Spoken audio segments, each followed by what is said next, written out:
Bom, a questão do fair play financeiro, ela tem duas vertentes, né? A gente entende que é muito difícil avançar numa das vertentes, porque o futebol brasileiro ainda tem muitos clubes carentes, com situação financeira muito ruim. E a gente sente que existe uma política por trás das entidades do futebol brasileiro que protege essas entidades que estão que têm pouco faturamento, mas que participam do futebol brasileiro. Então não existe um interesse, a gente percebe que não existe um interesse de que o fair play financeiro avance realmente, porque isso pode complicar a vida dessas empresas, dessas entidades esportivas, desses clubes que não têm condição financeira. E você tem outra vertente, que são os clubes que são futebol empresa, né? SAFs.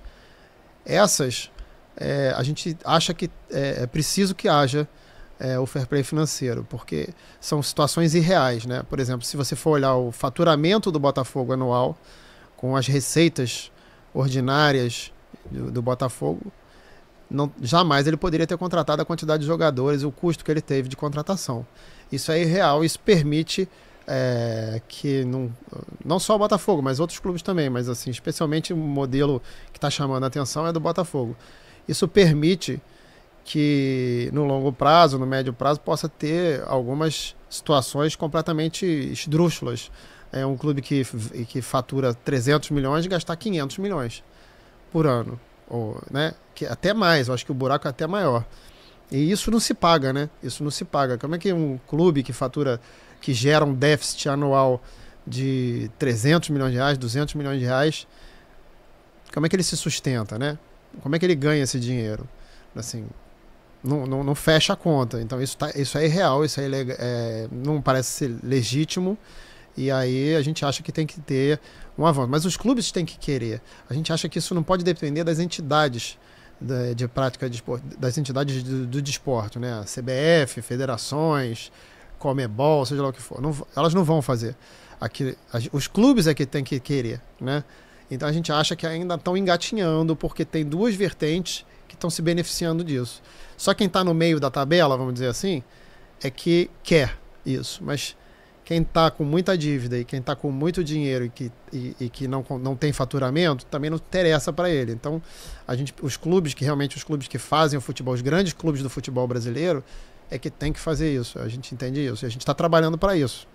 Eu vi essa semana uma entrevista da Leila Pereira, né? E ela falou sobre alguns temas e ela destacou o seguinte: tem clube que não paga jogador, contrata o jogador e não paga e está competindo com a gente que paga direitinho. É isso. E é isso que isso também está acontecendo, e é preciso. Existe alguma maneira de ajustar isso a curto prazo, ou é difícil? É isso, os clubes têm que se organizar em liga, realmente, né? Porque assim, a liga, o primeiro momento da liga acabou sendo um momento muito comercial. Mas eu acho que esse momento está chegando ao fim, pelo menos pelos próximos 5 anos, e é o momento da gente organizar calendário, organizar fair play financeiro, porque realmente a gente sabe até a quem a Leila está se referindo, e fica muito ruim, entendeu? A situação. Você contrata, mas não paga, você compra jogador, não paga ao clube que vendeu, e aí vai empurrando, a gente não sabe onde vai chegar isso. Isso é muito ruim para o futebol brasileiro, isso é muito ruim para os jogadores que não recebem dia, isso tem que ser banido do futebol brasileiro, mas isso tem que ser feito pelos grandes clubes do futebol brasileiro, através de uma liga, porque se for depender das entidades, fica difícil.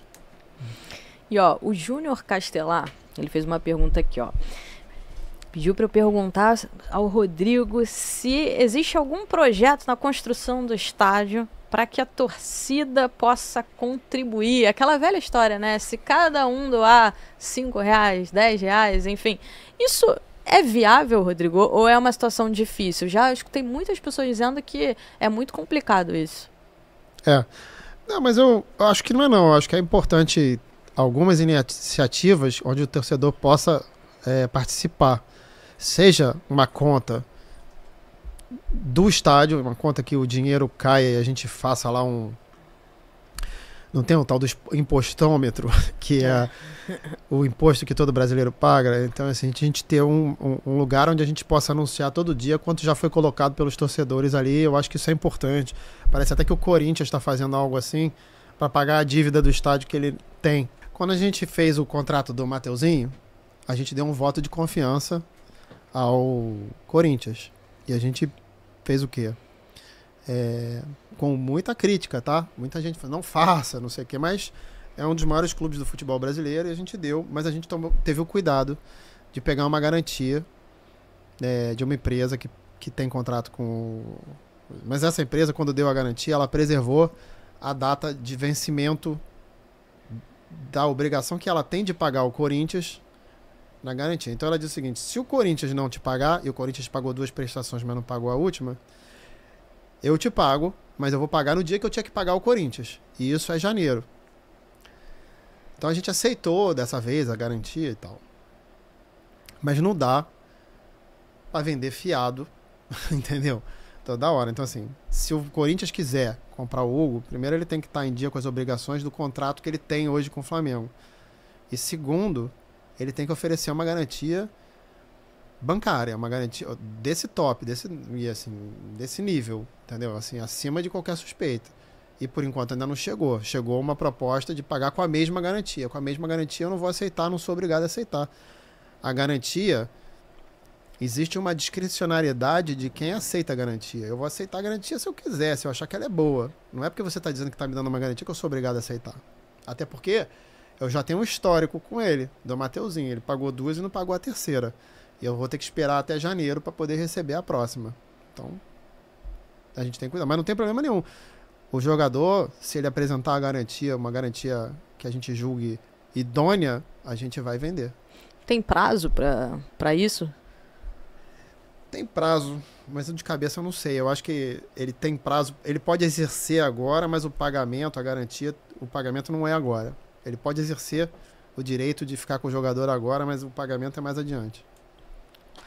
E ainda falando sobre a galera tá aqui fazendo perguntas aqui, eu vou ler algumas perguntinhas, né? Tá. Mas queria falar ainda sobre essa questão de contratos, a gente escutou algumas pessoas, né, no processo eleitoral do Flamengo criticando o fato do Felipe Luiz ser contratado com contrato assinado até dezembro de 2025, porque tem eleição agora, enfim.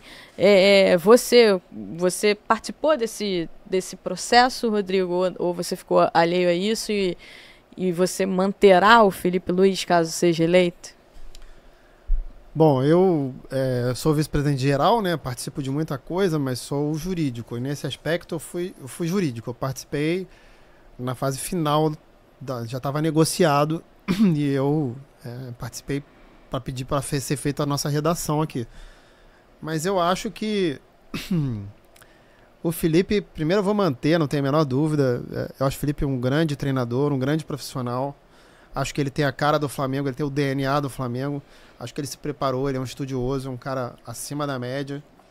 Acho que a torcida do Flamengo tem que acreditar e investir nele. Assim, eu vejo que é o cara certo para estar no Flamengo, não tenho a menor dúvida. E a questão contratual, cara, eu acho o seguinte: a gente sabe o que a gente está fazendo, a gente sabe qual é a multa, o Felipe sabe, e eu prefiro não ficar revelando. A gente sabe que tem um contrato, mas é um contrato bem feito, é um contrato bem organizado, bem pensado. E o Felipe é um grande treinador. Você não traz um grande treinador para treinar teu time por 1 mês e meio, 2 meses, entendeu? Um grande treinador precisa ter o mínimo de organização. Você vai trazer o cara do aterro do Flamengo, mas você não vai trazer um grande treinador. E a gente trouxe um grande treinador, e é uma coisa palatável, uma coisa correta, bem organizada, bem conversada. E a gente vai manter o Felipe e não tem multa nenhuma, porque ele vai cumprir esse contrato, vai ser campeão de muita coisa. A gente está chegando na reta final aqui da nossa entrevista com o Rodrigo Dunche. Vamos ler algumas coisas aqui dos torcedores enviaram aqui pra gente, né?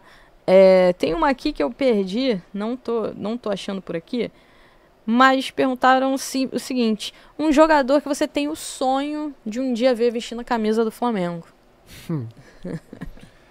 Cara, eu assim, A gente já tá atrás dele há muito tempo, né? Mas eu adoro o Claudinho, por exemplo. É um jogador que eu adoro. Acho ele muito bom jogador.